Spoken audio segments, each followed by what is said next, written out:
matagutlo, matagadlaw. Adunay mga panghitabo dito sa kauluhan, panghitabo sa gawa sa atong nasod, ug adunay mga panghitabo dinhi sa atong dapit.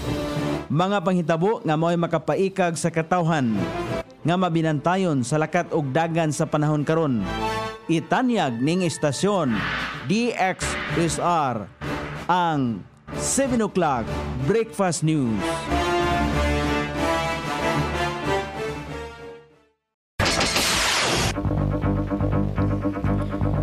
Ikala, kumusta? May buntag Iligan, may buntag Mindanao, may buntag Pilipinas. Adlang Biyernes karon sa 12 ni buwan sa Disyembre ning tuiga 2025. Sangan sa ato station manager Pastor Ruben Sulapas, kini ang inyong ka-isar kabisaya Nonay B, ang mahatod sa hanay sa balita sa alas 7. O karon sa ulang tudling sa ato mga balita, mga resolusyon sa nutrisyon gikan sa RNC10 giawhag nga ipatuman sa LGU Iligan. Maalagad Mindanao Summit gipahigayon, gitutukan ang gender equality o exclusive development. Sa kauluhan, Portugal o uban pang nasod gipaalerto na aron masikop og mapabalik sa Pilipinas si Saldico. DILG nagtuo nga walay peligro sa kinabuhi ni Sara Diskaya. DOJ nagpatinaw nga wala pa napasaka ang kaso batok ni Atong Ang o uban pa kalabot sa pagkawala sa mga sabungero. Balita sa gawa sa nasod, pagpangita sa MS-370 ipadayon karong ika-30 sa Disyembre. Balita sa kinabuhing Kristohanon, YouVersion gipagawas ang top Bible verse sa tuig 2025. Kini ang uluhang tudling sa itong mga balita nga dalit kanato ning istasyon DXSR 106.7 sa inyong FM dial. Ang bugtong radyo sa dakbayan siligan nga nagsibya sa balang kasulatan, pinasubay sa inspired and preserved. Not simply dictated, King James Version sa Anchor Broadcasting Corporation. O karon sa kompleto nga detalye, giawhagan ang lokal nga pagamanan sa Iligan nga ipatuman ang duha ka resolusyon nga gihimo sa Regional Nutrition Council 10 aron na mapalambo ang maayong nutrisyon. Kini naglakip sa pagdalit og mga healthy nga mga pagkaon og snacks atol sa mga meetings, conferences, trainings ug uban pang mga kalihukan.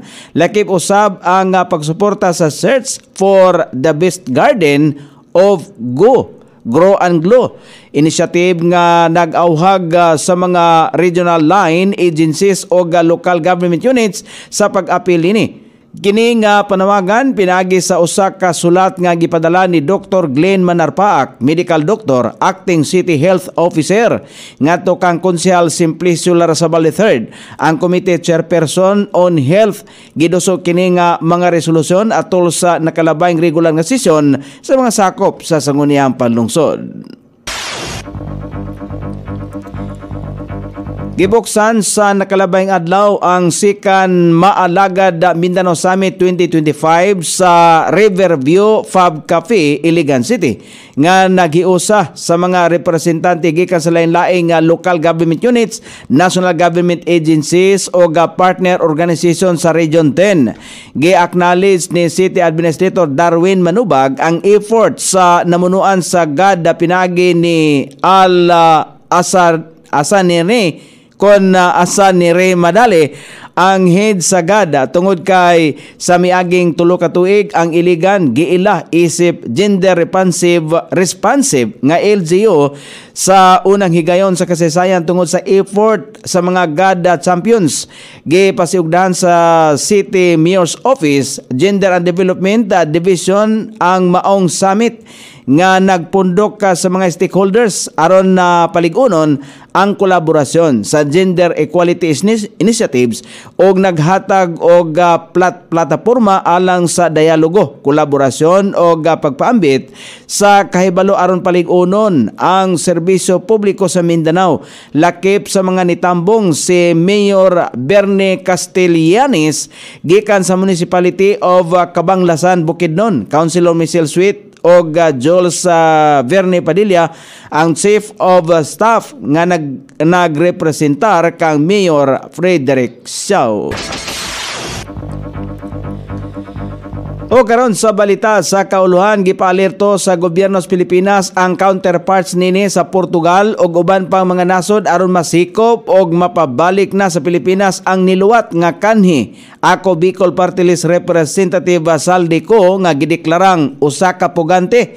Nauna na nga gipakatag ni Secretary Remulla nga na-monitor ang katapusang lokasyon ni Saldico sa Portugal. Sumala pa sa kalihim, tanang mga nasod o tanang mga centers for transnational crimes sa tibuok kalibutan ang napahibalo na kalabot sa pagkanselar sa pasaporte ni Saldico. Giangkon usab ni Boeing Remulla nga dugay na o kundugay og hinay ang proseso pag-abot sa international law apan nakiktambayayong na sila sa ilahang counterparts.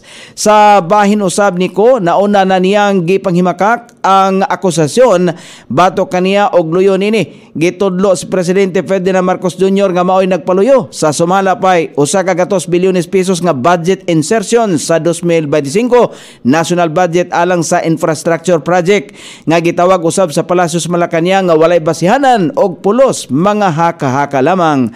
May hinumduman nga isa si ko sa 16 sa kamaakusado sa kasong graft o malversation nga dunay kalabutan sa maanumalyang flood control project sa Oriental Mindoro. Gikan sa kaubang akusado ni ko, siyam nini ang ana sa kustodiya sa gobyerno og nagplead og not guilty sa Sandigang Bayan.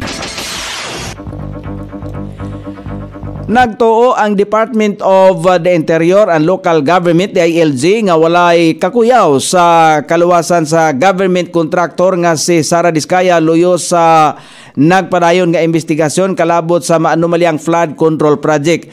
Nauna sumala pang nagpahayag sa pagkabalaka alang sa iyang seguridad. Si Sara Diskaya sa usa ka pagpakihinabi ngadto kaniya mao'y hinungdan nga nakahukom siyang magpailalom sa kustodiya sa National Bureau of Investigation o gipanghimakak nga misurrender siya.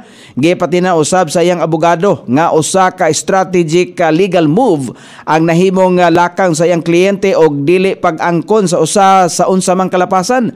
Sumala pa kang Secretary Remulla, nakasulti niya si Department of Justice Acting Secretary Frederick Vida nga adunay kalabutan sa kaso ni Diskaya og dili sumala pa sila mutuo nga adunay kapeligros kinabuhi ni Diskaya. Apan pinakadakong butang sumala pa niya ang pag-surrender ni Diskaya og mamahimong ikonsiderar sa korte ang iyang kaso apan ang balaod sumala pa niya mao'y masunod. Sa kasamtangan nagatubang si Diskaya og siyam pa uban pang mga kauban sa kasong malversation of public funds o sumala pa'y paglapas sa Anti-Graft and Corrupt Practices Act nga may kalabutan sa 96.5 milyones pesos nga ghost flood control project sa barangay Kulaman sa lungsod sa Jose Abad Santos sa Davao Occidental. Miangkon ang Department of Justice, DOJ, nga wala pa na sangat ang mga kasong batok kang Charlie Ang, Atong Ang ug uban pa sa korte kalabot sa pagkawala sa mga sabongero. Sumala pa kang Prosecutor General Richard Anthony Fadulion, iyang gipatinaw nga plano pa lamang kining ipasaka isip kaso human ang paggawa sa resolusyon. Sumala pa niya kasamtangan pang ipinalisar o gihapsay ang mga impormasyon o dokumento ayha ang formal nga pagpasaka o mga kaso sa tukbang korte. Posible kining mapatuman sa sunod nga semana og mapasaka sa managlahi nga korte sa Batangas, Laguna, o Paranaque. Apan iya usab nga gisaysay nga pangayoon usab sa Office of the Court Administrator aron hiusahon o ang consolidation sa mga kaso. Lauman nga pinasubay sa pagpasaka og kaso ang ipagawas usab sa korte sulod sa 10 kadlaw ang warrant of arrest batok sa mga respondents sa naasoy kaso. O karon sa balita sa gawa sa nasod, magpadayon ang Transport Ministry sa nasod sa Malaysia nga pangitaon ang eroplano nga Malaysian Airlines Flight MH370 karong Disyembre 30. Ang nasoing search operations ipaygayon sulod sa 55 ka mga adlaw. Kauban sa Ocean Infinity, nakig-uban usab ang Malaysian government aron nga pangitaon ang nasong eroplano hangtod sa kadagatan sa Madagascar o Reunion Island. Bisan pa man nga pagtinabangay sa mga nasod nga Malaysian, China o Australia, pakyas gyapon silang makita ang naasoing eroplano. O karon sa balita sa kinabuhing Kristohanon, gipagawa sa Bible app nga YouVersion ang mga top Bible verse sa 2025 diin ginagamit sa mga Kristohanon sa tibok bahin sa kalibutan. Ang top Bible verse mao ang Isaiah chapter 41 verse 10 nga nagaingon, "Fear thou not, for I am with thee. Be not dismayed, for I am thy God. I will strengthen thee, yea, I will help thee, yea, I will uphold thee with the right hand of my righteousness." Lakip sa mga top Bible verses karong tuiga ang Jeremiah chapter 29 verse 11 ug ang Romans chapter 12 verse 2. Sa taho nga gipagawa sa YouVersion, adunay 33% nga pagsaka sa Bible engagement ngadto sa North Africa, Middle East ug Central Asia. 27% ang pagsaka sa Sub-Saharan Africa ug 40% nga pagsaka sa North America. O karon sa kahimtang sa pagbanabana sa dagan sa panahon, ang Shareline padayon makaapektar sa dagan sa panahon sa Southern og Luzon, Southern Luzon og Visayas. Ingon man, Northeast monsoon ang makaapektar sa dagan sa panahon sa Northern og Central Luzon.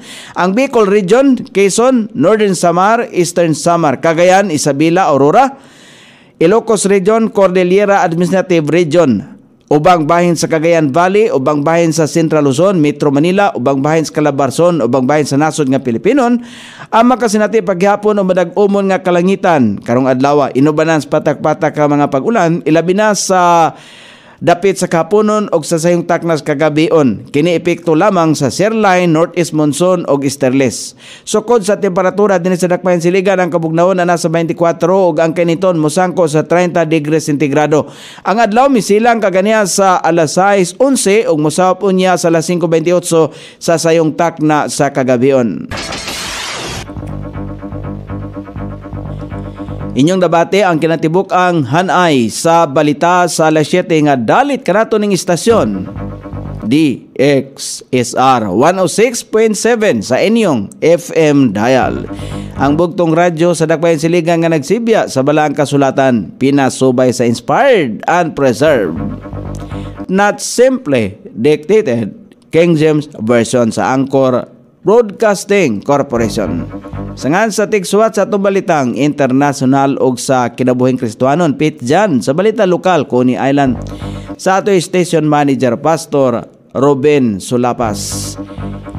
Kini ang inyong KSR Kabisaya Dunay B. Magpasalamat ug moingon, maayong buntag, Iligan.